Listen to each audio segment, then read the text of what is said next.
on iHeartMedia and Fox Sports. I'm with my buddy Doug up in St. George, Utah. Doug does our weekly newsletter, and there's some pretty interesting stuff on here. Doug, give us a walk down. What's happening here? Okay, here we go. My featured story this week, because it was National Safe Boating Week, I thought I'd put a little information out there, grab people's attention in terms of, hey, there's a lot of people getting hurt out there. You scroll down below that, and I caught a couple of kids fishing, some pictures. I just thought they were doggone cute. Love this. Just love it. Yeah. When the kids are out there fishing, you bet. All right, moving on through. There's this big issue with striped bass out on the East Coast. Massachusetts and New Jersey are involved in this right now. They're changing the slot size from 28 to less than 31. And the other one was New Jersey. New Jersey actually they're on a hold right now with this change, but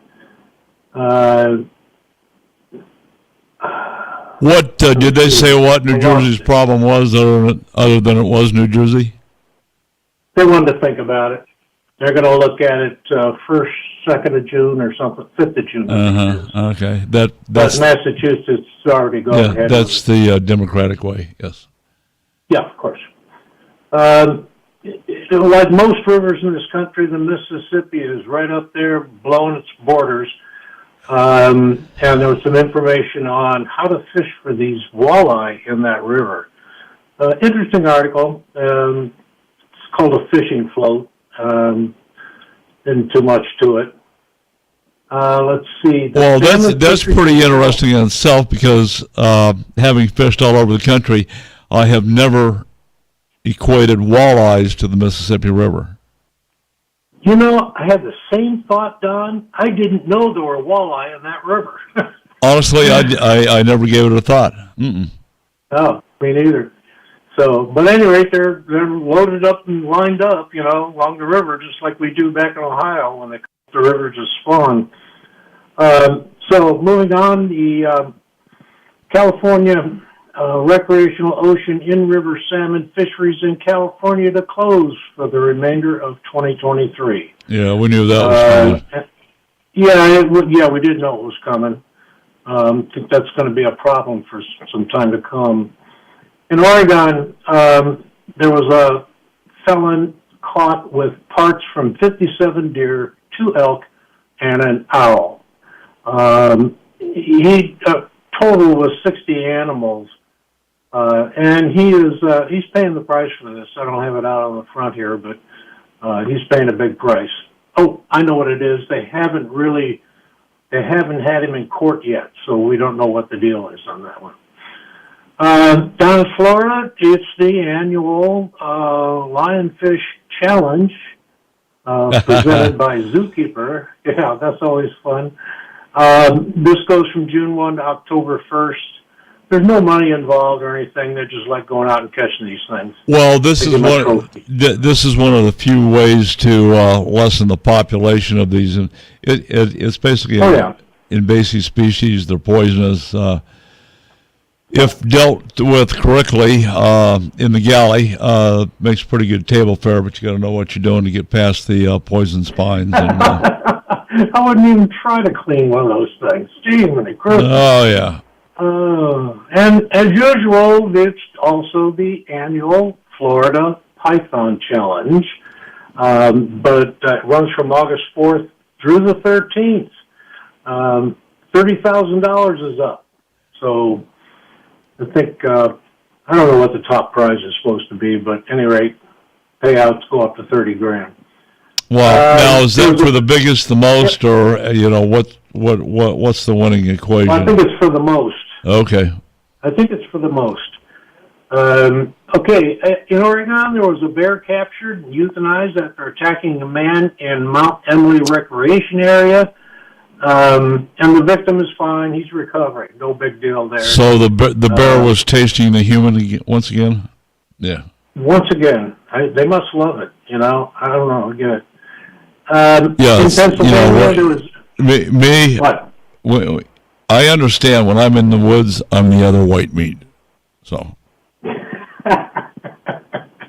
Just don't spread bacon on your boots. No, hell no. Up in Pennsylvania, gentleman photographed a rare albino timber rattlesnake.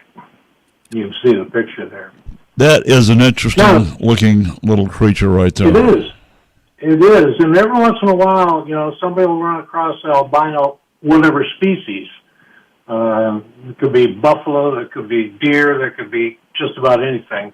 But it's all about DNA, So, anyway, I know you didn't know this, that it's World Turtle Day. Oh, my goodness. It is. So they are on the beach over this holiday weekend, unfortunately. So they're just asking people to be sensitive, stay away from them. Let's see. Let's move on. Fair enough. That's not a day I have to take my turtle for a walk, is it? No. He'll blend in with the others and someone would steal it. Oh, my God. It just takes forever to get around the block. Oh, my goodness. Yeah. The neighbor's probably going, hey, there's Don and Snapper out there walking around. Yeah, there you go. Again. Yeah. All right, let's go down to, where was this? It was in Oklahoma on Grand Lake. This guy caught a record big head carp at 118 pounds and 3 ounces. That is absolutely crazy. That is crazy. Jeez, that's crazy. And if we go up to Montana now, where they put on a derby for fishermen to catch lake trout that have overtaken this particular lake. And it's amazing, the one guy that won this thing, and that was another $30,000 purse. What he won out of that, I don't know, but it was he was averaging 96 fish a day. So I'll bet he won a good size or a good chunk of that. Holy I went out of the article itself, and I could not find what he was given for that. But they're invasive trout to that lake, and they're trying to get rid of them. There you go. Some information on how to catch bass, not tying. Another interesting video on how well can bass see. I remember years ago, Don, when Al Linder had his magazine and his fishing show. His magazines did I would call a very in-depth analysis of how fish, or bass anyway, can see, how they see, what they see. It was quite interesting, I couldn't regurgitate that now, but I guess you need to know that as a fisherman, right?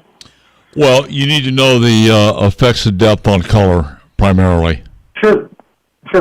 And the other thing is that you keep in mind, if you can see the fish can see you. Well, of course. Yeah. Well, yeah, no, seriously. Shadows but there's a whole school of thought on prominent wear for the angler, depending on the conditions he's fishing in. If you have dark, overcast day, you wear something a little bit different than you do on a bluebird. Sure. Clear sky day. Yeah, absolutely. Yeah. I know up in Canada, big smallmouth country on the lake we were at, early morning hours, you could see the smallmouth cruising the shorelines, around the rocks and that kind of thing. Well, you get too close, they're going to see you, so you got to be a little ways away in order to avoid that. Let's see.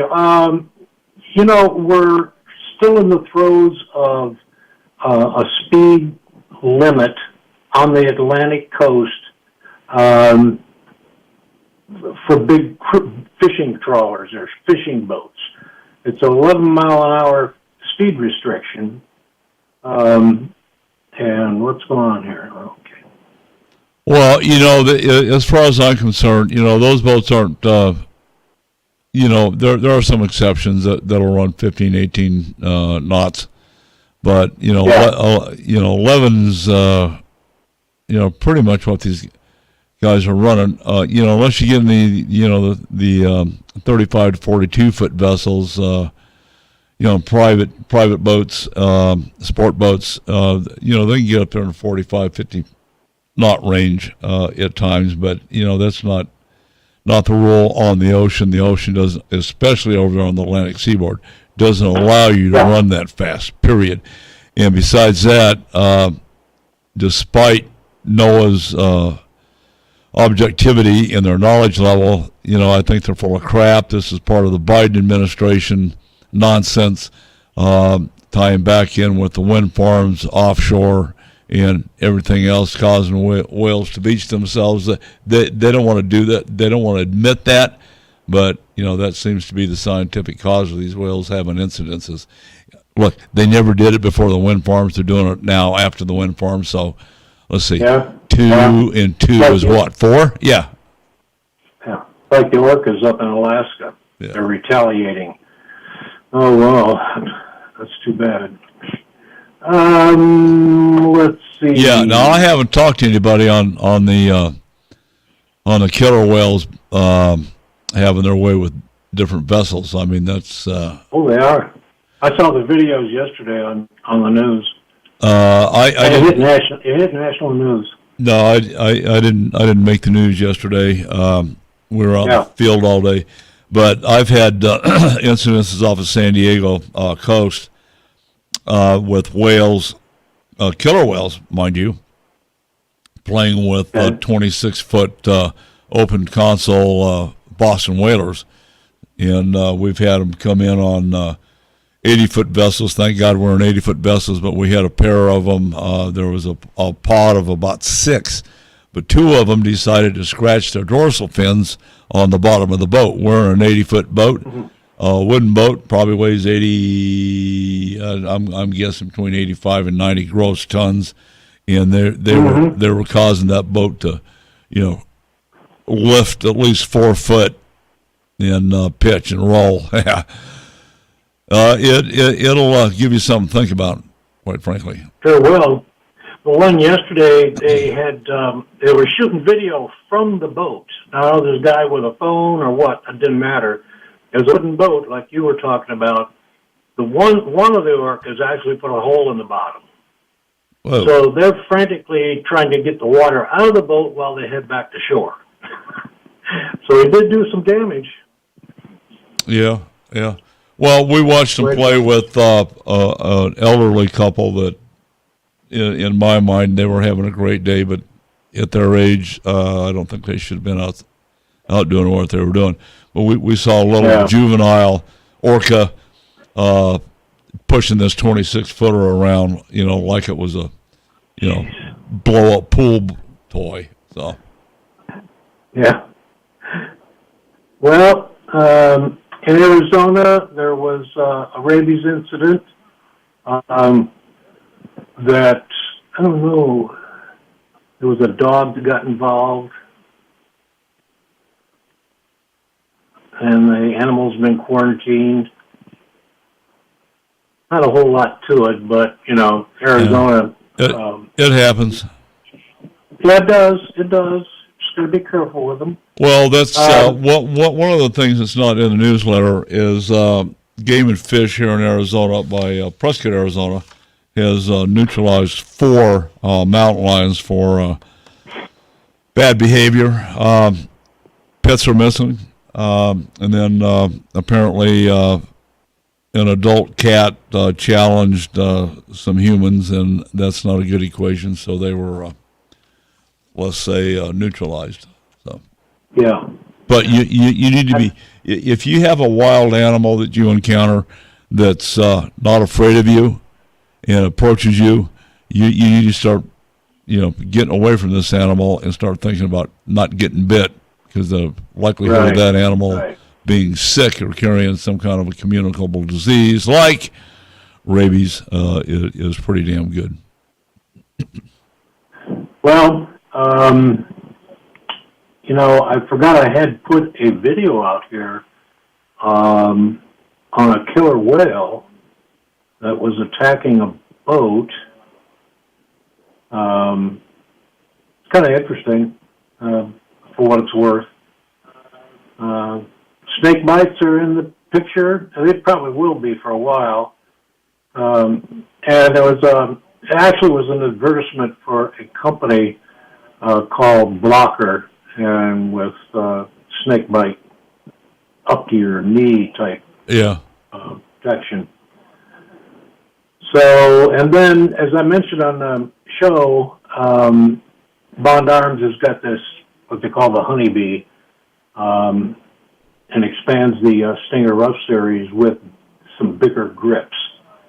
So that makes handling this Derringers just a little bit safer to me. So I had one of those, and boy, I tell you what, it'll fly right out of your hand with a 410 or a 45. Yeah. You got to be careful. Yeah, have you still got the 45 long Colt? I do. Really? You know what? Yeah. I went out and bought one yesterday. Oh, you did? I did. It's the only one I've found in St. George. I've been to all the shops, and you can't order them and get them any quicker. This guy told me they had them, and it was at Ace Hardware. Ace Hardware, 45 long Colt Derringer. What's wrong with that picture? It's a Ruger. Oh, a Ruger. Yeah. Huh. Yes. Okay, well. So, anywho. Yeah, anyway, back to the ranch here. Well, we're done. Okay, well, that's good information to have, and I would call your attention to the article on the snake bites. I don't know about the blockers. That's the first time I'm hearing about these, but I wear Abilene Boot Company 18-inch high gunfighter leather boots in the field, and I've got a pair of Rocky Mountain conventional, the camouflage snake bite hunting boots. Those are problematic, and then yesterday, just because of what we were doing welding and some other things, I didn't want to wear my gunfighter boots and get burns on them, so I had my combat boots on, had my pants tucked into my boots, and had some snake gaiters as we were in grass that was, I'm going to say on an average of 12 inches high, but on the back side of the fences that we were working on, it was 2.5 feet high, and a lot of brush, a lot of sticks and stuff, and it was absolutely perfect snake habitat. We didn't see any, but we know they were there. So, all right, well, great newsletter, Doug, and we'll do this again next week. If you want to sign up for Doug's handiwork and wordsmithing, you may do so at huntingfishing.com. Join us on the air at Don McDowell Outdoor Radio. That's on iHeartMedia and Fox Sports. You can find a listen live button on huntingfishing.com. That's it for me, Doug. How about yourself? I am all done, ready to go. Okay, that's it, guys.